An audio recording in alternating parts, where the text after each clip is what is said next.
Good afternoon, everybody. Welcome to the webinar. Today I will be discussing PJRFSI's Cannabis Safety Standard for Retail.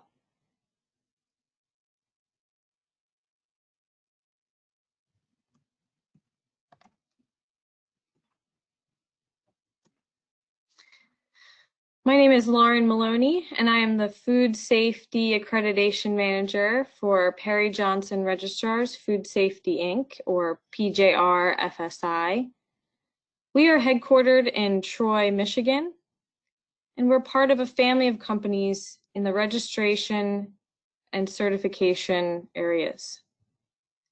We also have global offices in Italy, UK, Japan, Mexico, China, and India.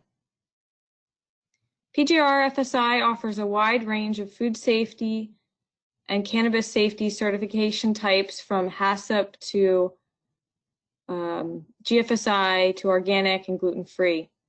Recently, we've added cannabis safety audits, and our programs are in the process of becoming accredited by American National Standard Institute, ANSI, ANAB.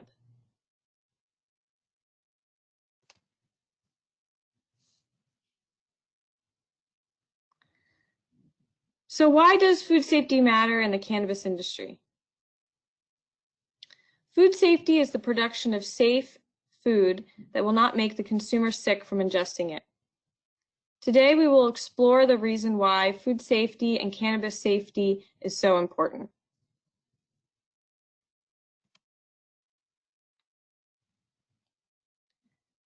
The cannabis industry is like the Wild West. It seems like new inventive cannabis-infused products are popping up everywhere. Cannabis-infused drinks, gummies, powders, chocolate, coffee, lotion, tinctures, and even dog treats. Some are infused with marijuana, and some are infused with a CBD, a derivative of hemp. Marijuana retail operations, dispensaries, or provisioning centers may have the cannabis experience and expertise, but lack the knowledge of food and product safety.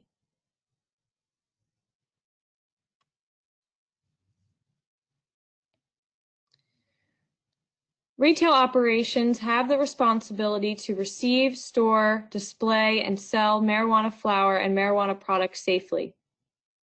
This means implementing the appropriate controls. Ensuring that cannabis safety is properly implemented takes a commitment from everyone in the company, from upper management to the bud tenders.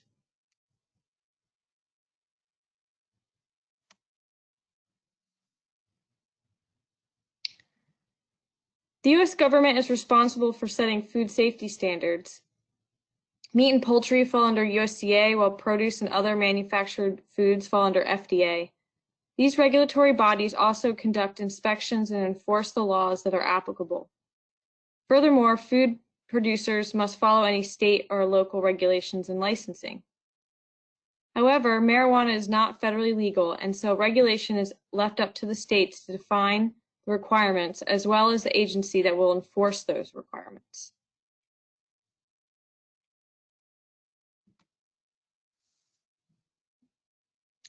And the marijuana legality by state is ever changing. Each year, more states are legalizing medical marijuana or recreational marijuana and marijuana-infused products. 11 states, Illinois being the newest member of states that have legalized weed, have made recreational or adult use of marijuana legal. An additional 33 states have legalized medical marijuana.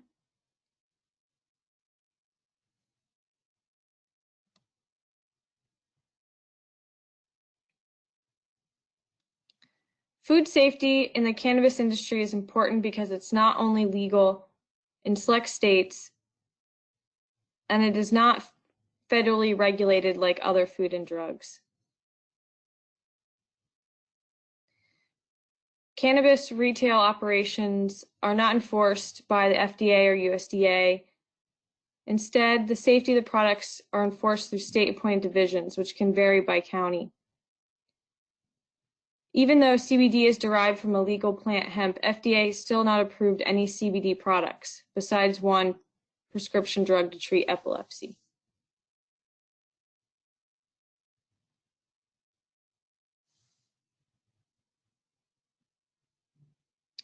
The lack of conformity between state regulations adds to the confusion in this ever-growing and changing marketplace.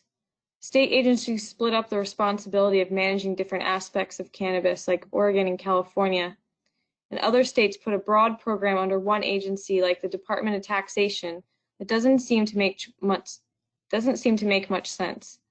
If the agency doesn't understand or enact requirements to make safe products, how does the consumer know what they are ingesting?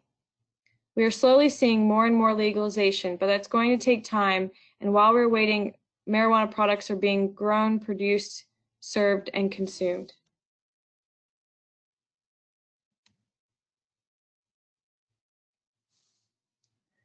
Consumers of medical marijuana are often immunocompromised, elderly, or young. CBD products have varying label claims for medicinal benefits, and higher than intended levels of CBD or THC could cause unwanted effects.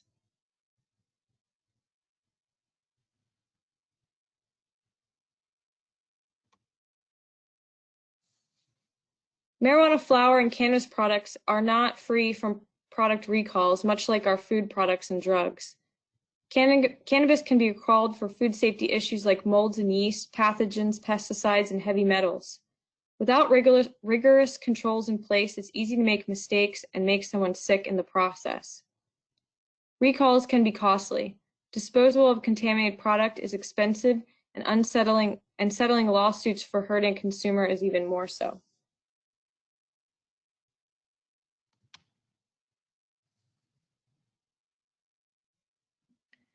Food allergens can be extremely deadly.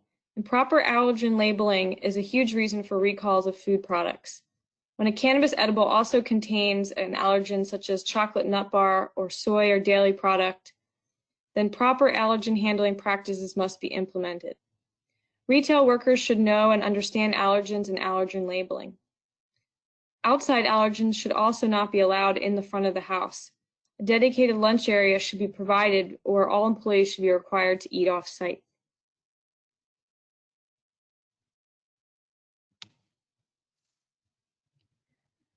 Cannabis packaging regulation is ever-changing. From recreational to medical marijuana, the rules and regulations are extremely specific and strict. It is important to not only make sure you follow all of the packaging requirements, such as child-proof and tamper-proof packaging, but it's also important to consider the food safety aspect of packaging and labeling as well. Consideration should be given to type of packaging used. Is it traditionally used for a food product? Is the marijuana product contacting the packaging? And if so, are there any risks for chemical contamination? Finally, the labeling of products is extremely important, not only to meet state labeling requirements, but to ensure the information is correct and accurate. What logos or symbols can I use on the labels, and what warning must be printed? It is also important to label any potential allergens so consumers can be informed, especially if it's not obvious by looking at the product.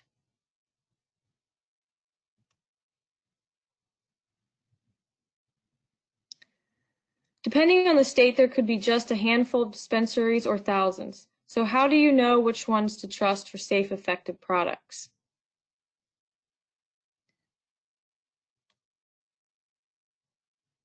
One of the ways that consumers know which dispensaries are selling safe products is if they're licensed.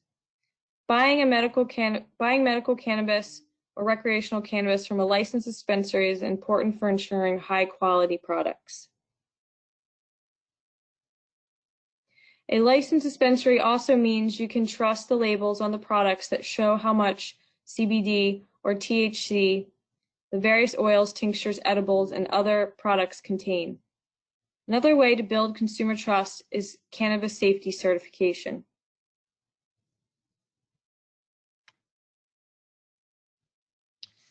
Now I'm going to talk a little bit about cannabis certification, audit types, and the steps to certification.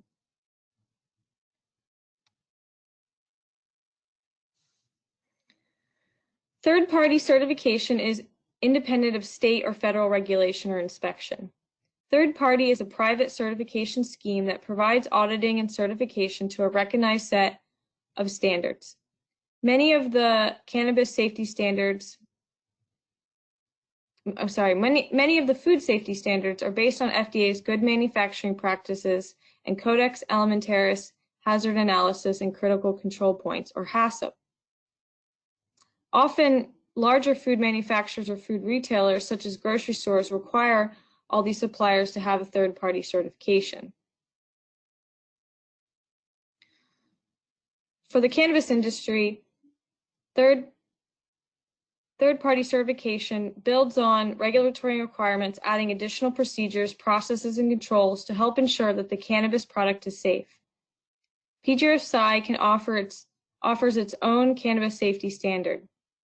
This can be used for recreational and medical marijuana retail establishments.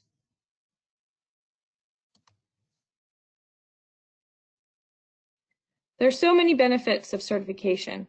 Without the federal regulation and lack of state oversight or in-depth requirements, certification can help to mitigate risks to public health and safety. Certification can allow companies to promote their products with more confidence of their safety, and it can help to increase consumer confidence. Consumers are even more unfamiliar with cannabis legislation and requirements. So it's important to have certification to help companies rise above the competition. Finally, it can save money and save lives.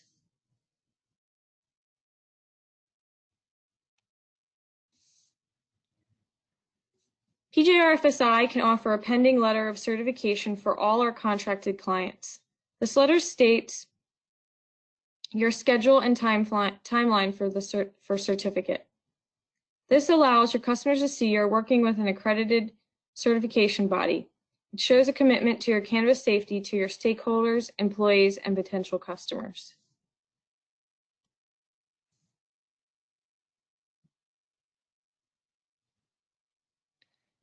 So what are the steps to certification?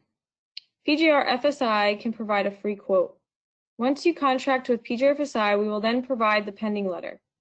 After you review and implement your cannabis safety system, we can schedule the audit. Typically, the auditor will want to review a few months of records. Prior to the audit, we can schedule a pre-assessment. This optional audit is prior to the certification to help identify any gaps in your program. We are able to identify those gaps, but we cannot consult or tell you how to fix them. For that, you would need a consultant. Our project managers are able to refer you to a consultant if need be. Then the next step would be to conduct the audit. Your auditor will conduct the audit on site. The auditor will go through all the requirements by reviewing records, procedures, interviewing employees, and inspecting the retail establishment. If the auditor sees any nonconformity, they will document it, and it will need to be corrected to achieve certification. After the audit has finished, you will have 30 days to implement any corrective action for the nonconformities observed. Once this is completed and accepted by your auditor, PJRFSI's executive committee will review and make the certification decision. Then PJRFSI will issue the certificate.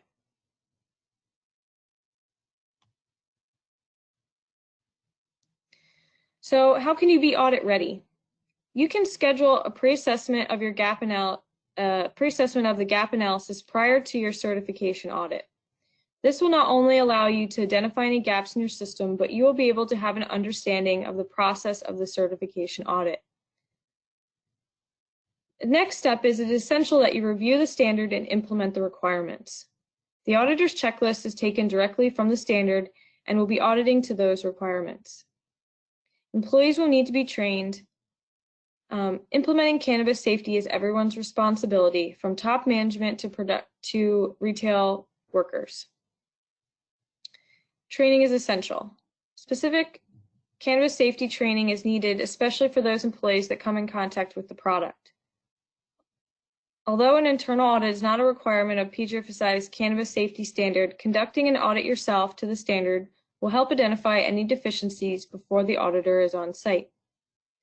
Finally, if any deficiencies are identified, corrective actions should be implemented so that no problems reoccur.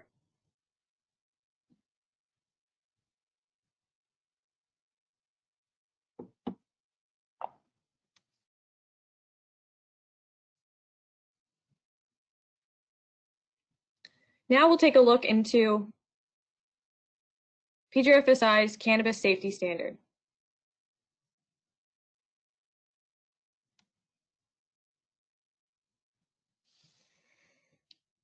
PJRFSI Cannabis Safety Standard is applicable for retail establishments.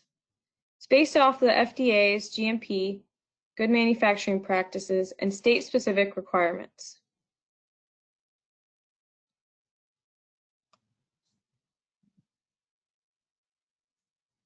Part 1 of the standard is broken up into 8 sections. These are the good manufacturing practices, including personnel, plant and grounds, sanitary operations, sanitary facility and controls, equipment and utensils, processes and controls, warehousing and distribution, and defect action level. Part 2 varies by state, and you should reference the state requirements.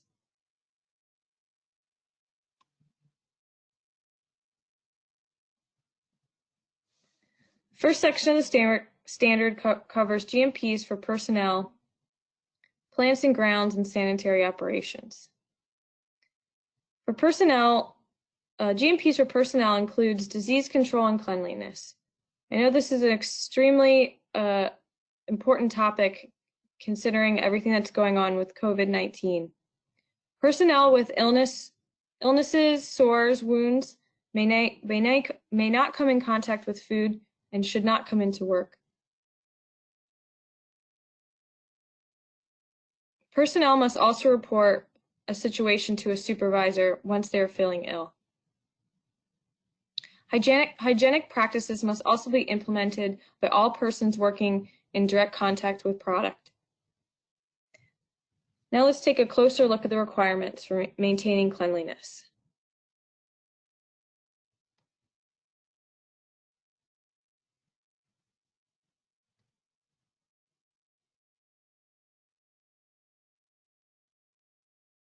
Sanitary operations include the building general maintenance. The facility must be maintained in a clean and sanitary condition.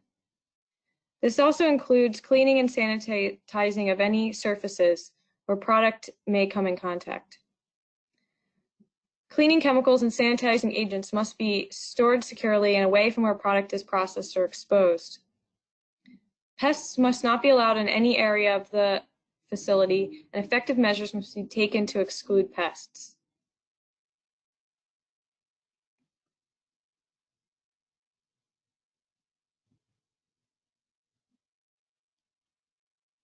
Maintaining cleanliness includes requirements for wearing outer garments suitable to the operation. This may include aprons and uniforms if necessary, and especially appropriate hand washing before starting work, absence from the workstation, or any other time hands become soiled or contaminated must be followed.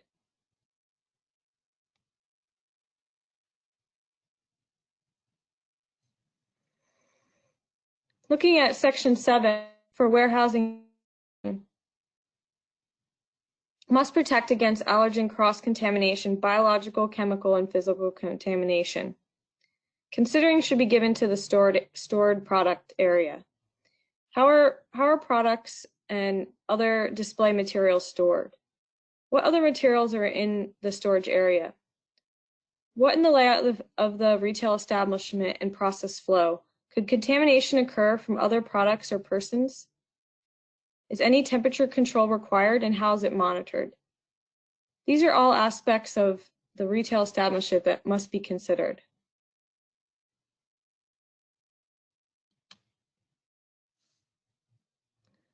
In Section 2, we reference state requirements. This will vary by state and scope. The specific rules are not outlined in the standard. Instead, they are listed in the auditor's checklist. All cannabis safety clients will receive a copy of the auditor's checklist in their welcome letter prior to the audit.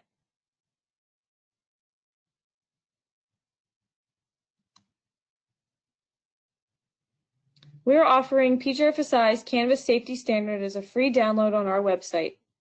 You can access it on the following link or by going to the Cannabis Safety Standard section.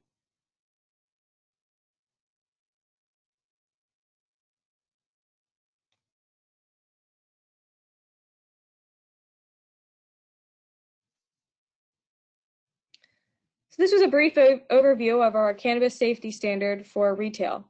I'm available for any questions, and you're able to type them in the question box, and I'll be happy to answer them. You can also contact me anytime by email or phone if you have further questions or would like to discuss. I will leave the chat box open for a few minutes.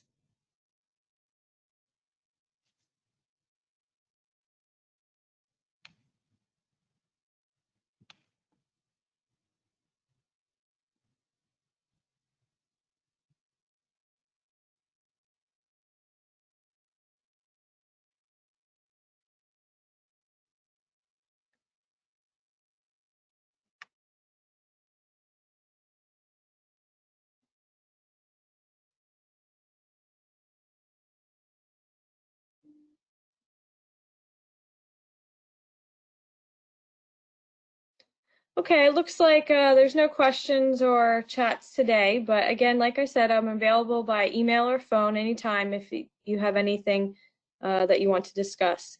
I appreciate your time, and I hope everybody stays safe out there. Thanks so much. Bye.